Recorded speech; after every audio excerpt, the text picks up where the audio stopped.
അസ്സലാമു അലൈക്കും വറഹ്മത്തുള്ളാഹി വബറകാതുഹു. എൻ്റെ പ്രിയമുള്ളവരെ, ഞാൻ കഴിഞ്ഞ ദിവസം ഒരു വീഡിയോ കാണാനിടയായി. ഒരു പോസ്റ്റ് കണ്ടു, ഒരു വാർത്ത. എന്തെന്ന് വെച്ചാൽ, ജാസ്മിൻ ജാഫർ എന്ന് പറയുന്ന ഒരു ബിഗ് ബോസിലൂടെ കടന്നു വന്ന ഒരു സഹോദരിയുണ്ട് അല്ലേ? എല്ലാവർക്കും അറിയാം, സോഷ്യൽ മീഡിയ ഉപയോഗിക്കുന്ന എല്ലാവർക്കും അറിയാം.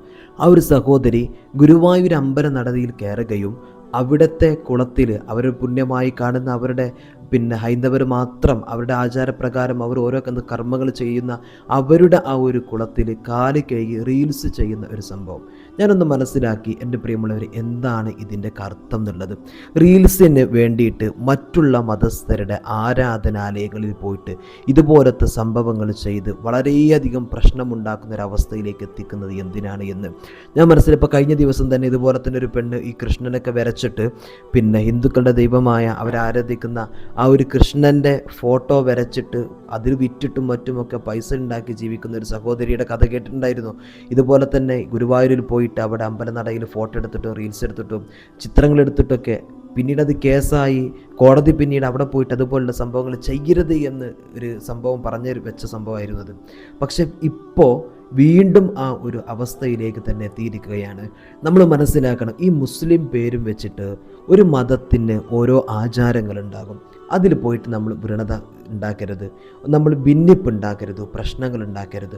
ഇപ്പോൾ ആ കേസിൻ്റെ ഓരോ സംഭവങ്ങൾ കണ്ടപ്പോൾ മതം തമ്മിലുള്ള പല പല പ്രശ്നങ്ങളിലേക്ക് റിപ്പോർട്ട് ചെയ്യപ്പെട്ട രീതിയിലൊക്കെയാണ് വാർത്തകൾ പുറത്തു വരുന്നത്. ഇത് കൽപ്പിച്ചൂട്ടി കാട്ടിക്കുന്ന എന്ന രൂപത്തിലൊക്കെ. പക്ഷേ റീൽസ് നിങ്ങൾ എടുത്തോളൂ, നിങ്ങൾക്ക് എന്ത് വേണമെങ്കിലും ചെയ്യാലോ. പക്ഷേ ഇതുപോലെ ഓരോ മതവിശ്വാസികളുടെ ആരാധനാലയങ്ങളിലും അതേപോലെ തന്നെ വസ്തുക്കളിലും അതുപോലെ തന്നെ അവർ സംരക്ഷിക്കപ്പെടുന്ന ഓരോ സംരംഭങ്ങളിലും പോയിട്ട് എന്തിനാണ് വെറുതെ പ്രശ്നങ്ങൾ ഉണ്ടാക്കുന്നത്? ആ ഒരു വിഷയത്തെ നമ്മൾ നല്ലവണ്ണം ഗൗരവത്തോടെ നമ്മൾ ശ്രദ്ധിക്കേണ്ടതുണ്ട്.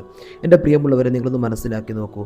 ഈ സഹോദരി അവിടെ പോയിട്ട് കാലൊക്കെ കഴുകി നല്ല രസത്തിലുള്ള റീൽസൊക്കെ എടുത്തിട്ട് സമൂഹ മാധ്യമത്തിൽ പൊട്ടൊക്കെ തൊട്ടിട്ട് ചെയ്യാണ്. ഒരു കാര്യം മനസ്സിലാക്കണം, മുസ്ലിം പേരും വെച്ചിട്ട് ഈ ഒരു കാര്യങ്ങൾ ചെയ്യുമ്പോൾ നിങ്ങളുടെ മാതാപിതാക്കൾ എത്രത്തോളം വിഷമം അനുഭവിക്കുന്നുണ്ട്. മാത്രമല്ല, പരിശുദ്ധ ദീനിൻ്റെ പേര് വെച്ച് ഒരു സമയത്ത് കുറച്ചൊക്കെ ഇപ്പം സത്യം പറഞ്ഞാൽ ഈ ഒരു സഹോദരിയൊക്കെ ആദ്യമൊക്കെ കണ്ടിരുന്ന തട്ടക്കെട്ട് നല്ല രൂപത്തിലൊക്കെ പറഞ്ഞു കേട്ടിരുന്നല്ലോ.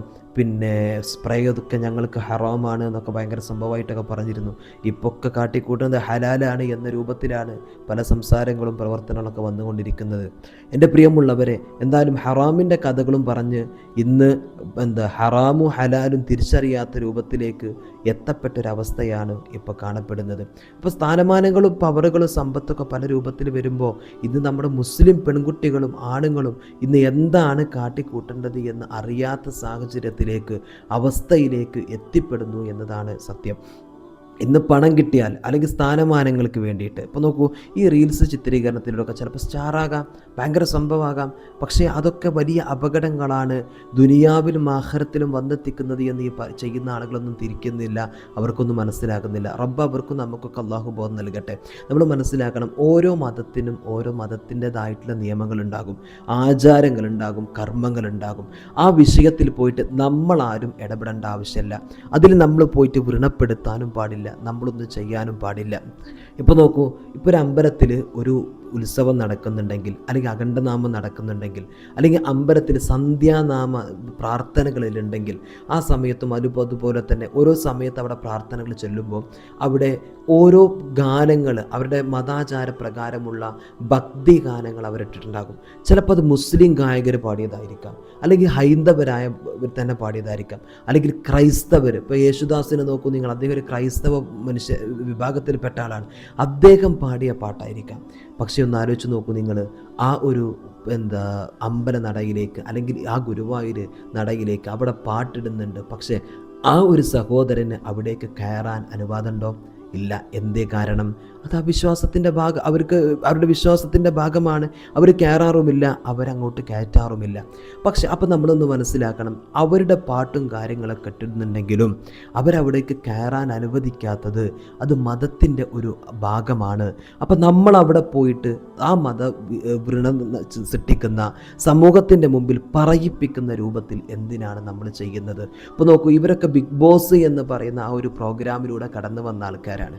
ബിഗ് ബോസിന് നമ്മൾ മുമ്പൊക്കെ വീഡിയോ ചെയ്തിട്ടുണ്ടായിരുന്നു എന്താണ് ബിഗ് ബോസ് എന്നും അതിനുള്ളിൽ നടക്കുന്നത് എന്താണ് എന്നും ഇന്നും അതിലെ ഏറ്റവും കൂടുതൽ ചർച്ചയാക്കപ്പെടുന്ന വിഷയം എന്താണ് എന്നുമൊക്കെ നമ്മൾ ഓരോ വീഡിയോസുകളിലും മറ്റുമൊക്കെയായിട്ട് നമ്മൾ ചർച്ചകൾ നടത്തിയിട്ടുണ്ട്.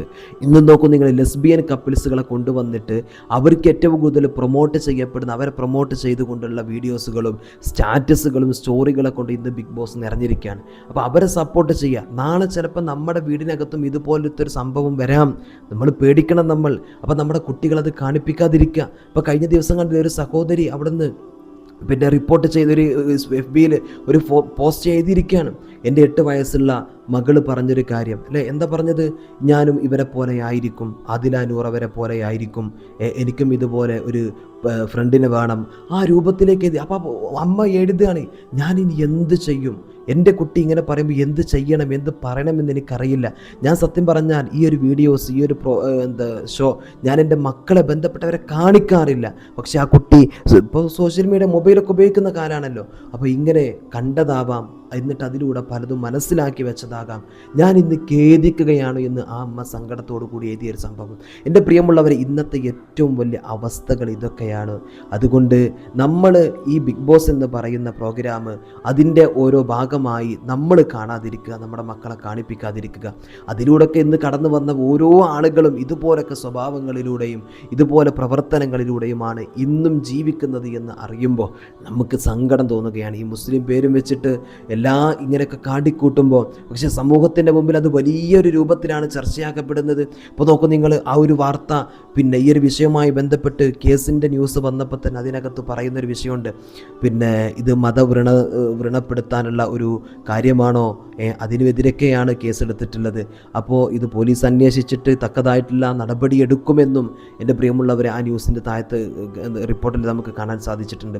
അപ്പോൾ സത്യം പറഞ്ഞാൽ അങ്ങനത്തെ കാര്യങ്ങളൊക്കെ നമ്മൾ ചെയ്യാതിരിക്കുക. നമുക്ക് നമ്മുടേതായിട്ടുള്ള രീതികളുണ്ട്. ഇപ്പോൾ മുസ്ലിം മതത്തിൽ പള്ളിയിലേക്ക് ഹൈന്ദവർക്ക് കയറുന്നതിനോ അത് കാണുന്നതിനോ മറ്റുമൊന്നും യാതൊരു പ്രശ്നവുമില്ല. പക്ഷേ ഹൈന്ദവ മതത്തിൽ അങ്ങനെയുണ്ട്. അവരുടെ അമ്പലവും ഏത് സമയത്താണ് അമ്പലത്തിൽ നടയിൽ കയറാൻ പാടുള്ളതും അവർക്ക് മറ്റു മതസ്ഥർക്ക് തൊടാൻ പാടില്ലാത്തതും അവിടേക്ക് ചെല്ലാൻ പാടില്ലാത്ത സ്ഥലങ്ങളുണ്ടാകും, സമയങ്ങളുണ്ടാകും. അങ്ങനെ അതൊക്കെ മതത്തിൻ്റെ ഭാഗങ്ങളാണ്. അതൊക്കെ ഒരു മതവിശ്വാസി നമ്മുടെ സമൂഹം അംഗീകരിക്കണം. ഓരോ മതസ്ഥർക്കും അവരുടേതായിട്ടുള്ള നിയമങ്ങളും അവരുടേതായിട്ടുള്ള രീതികളും അവരുടേതായിട്ടുള്ള ആചാരങ്ങളും ആരാധന കർമ്മങ്ങളും മറ്റുമൊക്കെയുണ്ട്. അപ്പോൾ അതൊക്കെ മനസ്സിലാക്കിയിട്ട് വേണം നമ്മളൊക്കെ മുന്നോട്ട് പോകാൻ, നമ്മൾ ജീവിക്കാൻ. സമൂഹത്തിൽ മറ്റുള്ളവരെ പറയിപ്പിക്കുന്ന രൂപത്തിലുള്ള പ്രവണതകൾ നമ്മുടെ ഭാഗത്തു നിന്നുണ്ടാകരുത്. നമ്മുടെ കേരളവും നമ്മുടെ ഇന്ത്യയും ഇതൊരു മതസൗഹാർദ്ദ രാജ്യമാണ്. ഏതൊരു രാജ്യത്തും നമുക്ക് ഇങ്ങനെ ജാതിയെ പിന്നെ ഇപ്പോൾ പല സ്ഥലങ്ങളിലൊക്കെ കണ്ടില്ലേ നിങ്ങൾ, ജാതിയെയും മതത്തെയൊക്കെ വേർതിരിക്കുന്ന രൂപത്തിലുള്ള പ്രവണതയും മറ്റുമൊക്കെ അല്ലേ, വർഗീയത രൂപത്തിലൊക്കെ കാണാറ്. പക്ഷേ നമ്മുടെ കേരളത്തിൽ അതൊരു ഇല്ലാത്ത നല്ല രൂപത്തിൽ കൊണ്ടുപോകുന്ന ഒരു സാഹചര്യമായിരുന്നു. പക്ഷേ ഇപ്പോൾ അതെല്ലാം തല്ലിക്കെടുത്തുന്ന രൂപത്തിലാണ് പല ആളുകളുടെയും ഭരണവും പ്രവർത്തനവും മറ്റുമൊക്കെ. അപ്പോൾ അതിലൊക്കെ നമുക്ക് വലിയ സങ്കടമുണ്ട്. പക്ഷേ നമ്മളായിട്ട് ഇതുപോലത്തെ പ്രവണതകൾ ചെയ്തു വെക്കരുത്. റബ്ബ് നമുക്ക് നല്ലത് മനസ്സിലാക്കാൻ തൗഫീക്ക് നൽകട്ടെ. നമ്മുടെ ഈ രാജ്യത്തിൻ്റെ ഈ നാടിൻ്റെ ഐക്യം അല്ലാഹു നിലനിൽക്കട്ടെ. ഓരോ മതസ്ഥരെ മനസ്സിലാക്കിക്കൊണ്ട് ജീവിക്കാൻ അല്ലാഹു നമുക്ക് തൗഫീക്ക് നൽകട്ടെ. അസ്സലാമു അലൈക്കും വറഹ്മത്തുള്ളാഹി വബറകാതുഹു.